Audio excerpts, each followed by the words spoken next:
Sumqayıt şəhərinin Yaşıldərə massivində yaşayan sakinlər illərdir yol probleminin həll olunmamasından şikayətçidirlər. Sumqayıt TV-yə daxil olan məlumata görə xüsusilə 39-un yolu deyilən ərazidə Sara Xatun küçəsinin yolları bərbad vəziyyətdədir. Kadrlardan da göründüyü kimi bu yol, əgər yol demək mümkünsə, həm piyadalar, həm də sürücülər üçün ciddi problemlər yaradır. Sakinlər bildirirlər ki, məsələ ilə bağlı aidiyyəti qurumlara dəfələrlə müraciət ediblər. Lakin hələ də heç bir tədbir görülməyib. Palçıqlı və çuxurlarla dolu yollar xüsusilə yağışlı havalarda keçilməz olur. Burada nə avtobusların, nə də şəxsi avtomobillərin normal hərəkəti mümkün. Sözügedən küçədə yaranmış yol probleminə aydınlıq gətirmək üçün Sumqayıt şəhər bələdiyyəsinin sözcüsü Səbuhi Elnurla əlaqə saxladıq.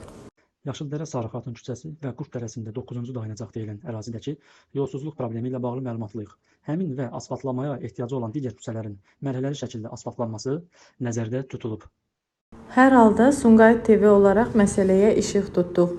Atılacaq növbəti addım aidiyyəti qurumların üzərinə düşür. Güman edirik ki, unudulmuş Yaşıldərənin pis vəziyyətdə olan yollarına məsul olan qurumlar əncam çəkəcək.